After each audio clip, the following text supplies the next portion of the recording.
नमस्कार. अकस्मात मराठी हॉरर स्टोरीजमध्ये तुमचं स्वागत आहे. आज पुन्हा एकदा मी तुमच्यासाठी एक अद्भुत, अलौकिक आणि रहस्यमय अशी कथा घेऊन आली आहे. पण कथेला सुरुवात करण्याआधी जर तुम्ही चॅनलवर नवीन असाल तर चॅनलला सबस्क्राईब नक्की करा. सोबतच बेल आयकॉनवर देखील क्लिक करा, जेणेकरून तुम्हाला अशाच नवनवीन आणि थरारक कथांचे नोटिफिकेशन्स मिळत राहतील. 1986ची गोष्ट. तेव्हा मी अगदी लहान, म्हणजे 1-1.5 वर्षाचा होतो.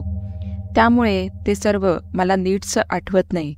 पण हो, जेव्हा बाबांनी त्या दिवसांचे वर्णन केले तेव्हा मात्र अंगावर शहारे आणणारे त्या खिडकीचे चित्र माझ्या डोळ्यांसमोर उभे झाले.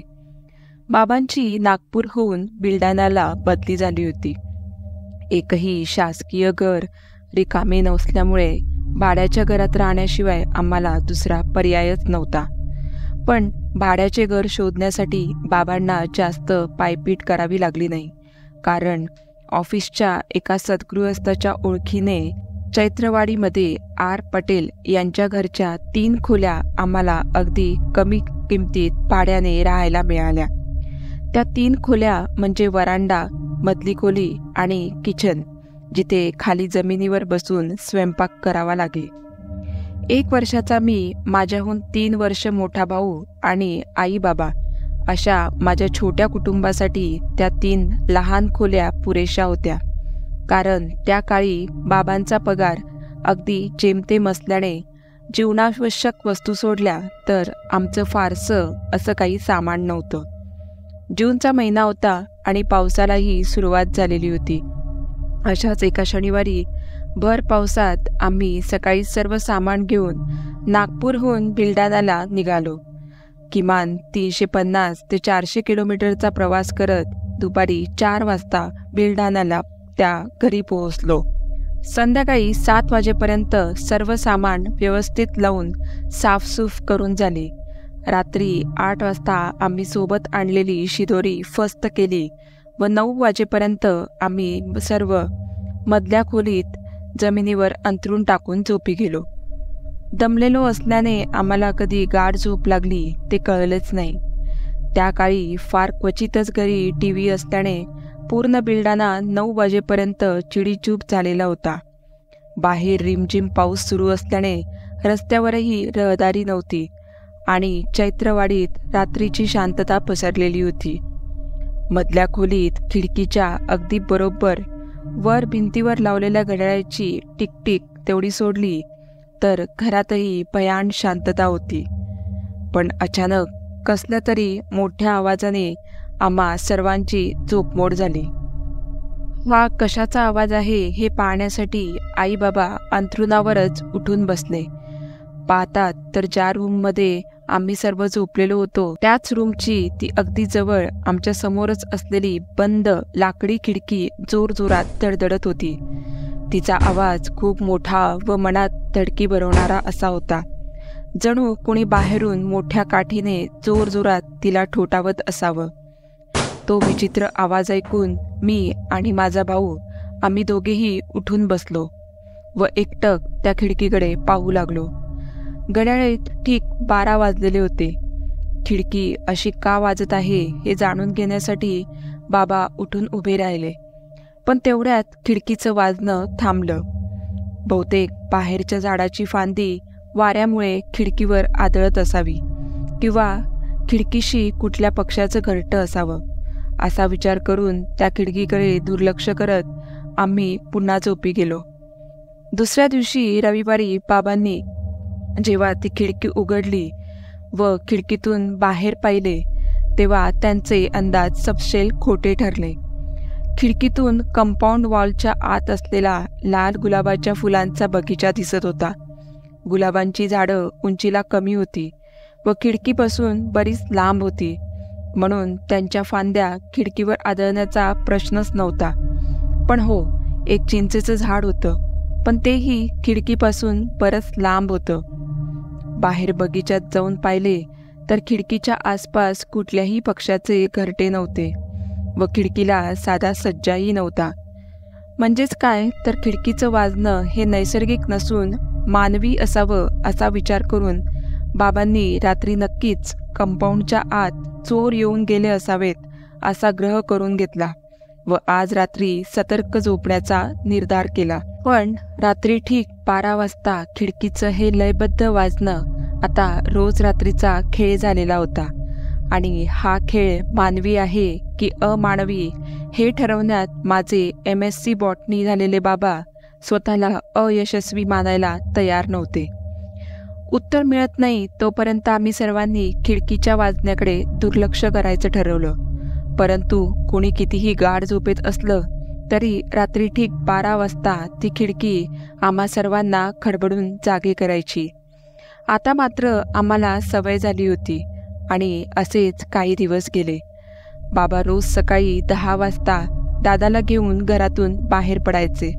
सायकलने ऑफिसला जाताना ते दादाला शाळेत सोडायचे आणि संध्याकाळी 6 वाजेपर्यंत दोघेही सोबत घरी परतायचे. परंतु सकाळी 10 ते संध्याकाळी 6 पर्यंत मी आणि आई आम्ही दोघेच घरी असायचो.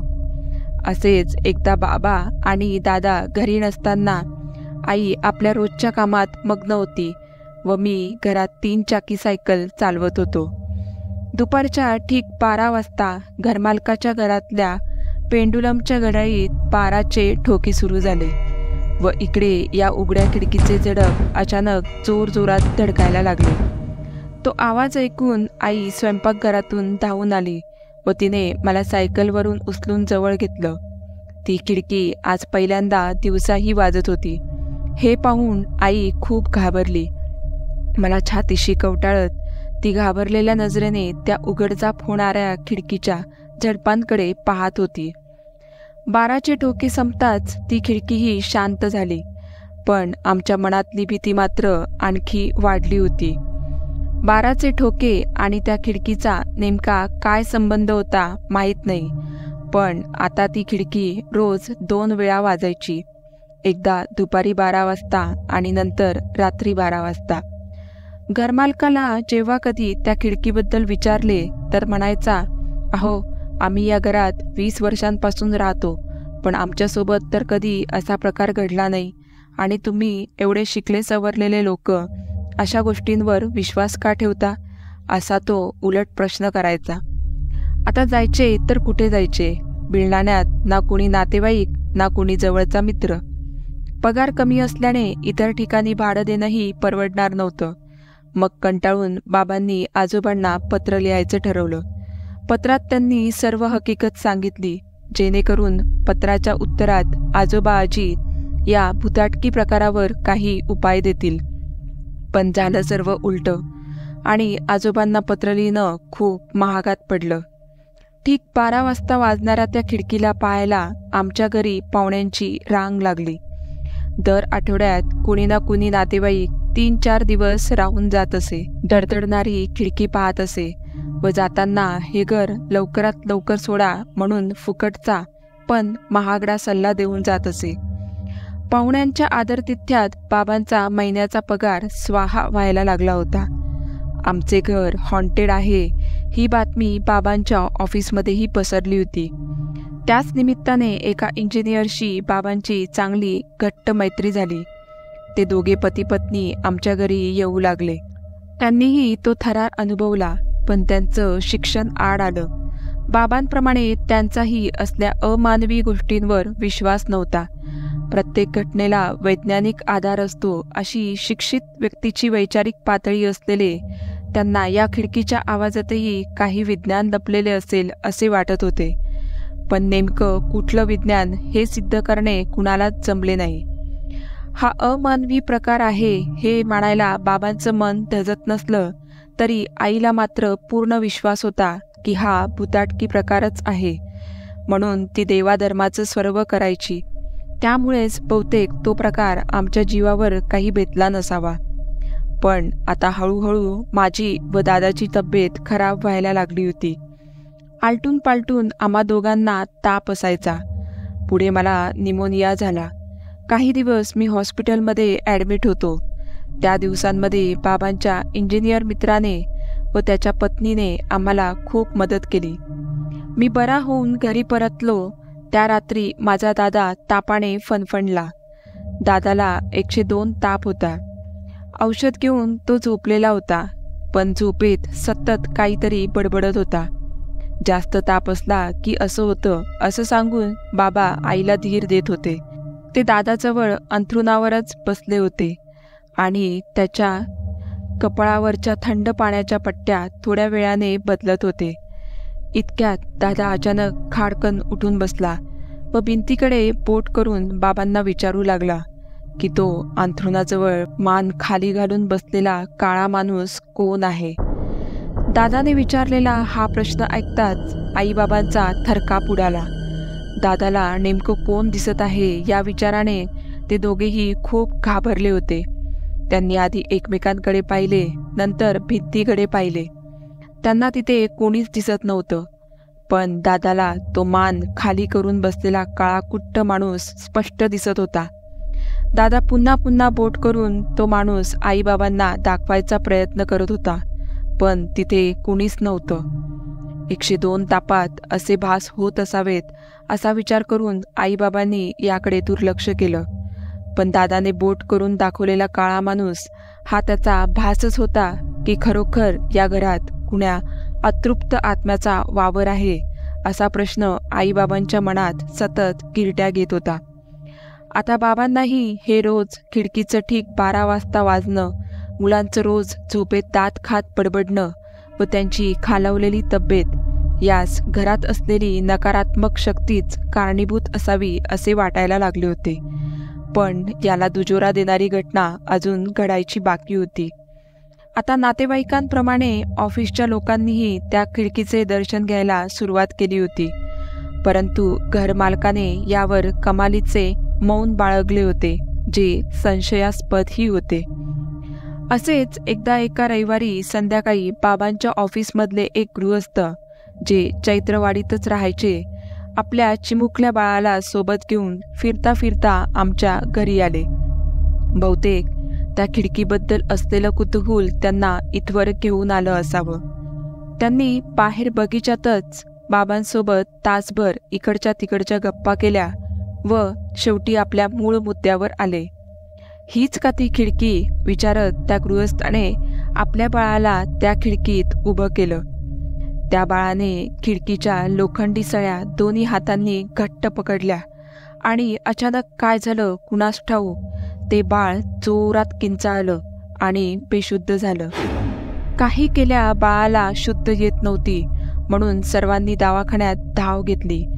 काही वेळाने बाळ शुद्धीवर आलं खरं, पण त्याला नेमकं काय झालं होतं याचं निदान आजवर कुणीच करू शकलं नाही. ही घटना आता पुरेशी होती आम्हाला ते घर सोडण्यास बाध्य करण्यासाठी. झालेला प्रकार घरमालकाने स्वतः आपल्या डोळ्यांनी पाहिलेला असताना सुद्धा घर भुताटकी आहे हे तो मांडण्यास तयार नव्हता. उलट तुम्हाला हे घर सोडायचे असेल तर खुशाल सोडा, पण बाहेर जाऊन आमच्या घराची बदनामी करू नका अशी ताकीद तो आम्हाला देत होता व जाताना 1 महिन्याचे भाडे देऊन जावे लागेल असा तगादा त्याने लावला. बाबांनी तात्काळ घरमालकाच्या तोंडावर पैसे फेकले व दुसऱ्याच दिवशी आम्ही ते घर खाली केलं. कारण आणखी काही दिवस आम्ही तिथे राहिलो असतो तर जीवावर बेतलं असतं हे नक्की. ते घर, ती खिडकी बहुतेक आजही तिथंच आहे, पण त्या खिडकीचं रहस्य कधीच उलगडले नाही, कारण ते रहस्य घरमालक आणि त्याच्या कुटुंबाने जगासमोर कधीच उजागर होऊ दिले नाही. पण त्या खिडकीतून दिसणारं बागेतलं ते चिंचेचं झाड कुठेतरी या सर्व प्रकारास कारणीभूत असावं असे वाटते. तर मित्रांनो, आजची ही कथा तुम्हाला कशी वाटली हे मला कमेंट करून नक्की सांगा आणि व्हिडिओ आवडला असल्यास चॅनलला लाईक आणि सबस्क्राईब नक्की करा. भेटूया पुढच्या अशा एका थरारक कथेमध्ये. तोपर्यंत धन्यवाद.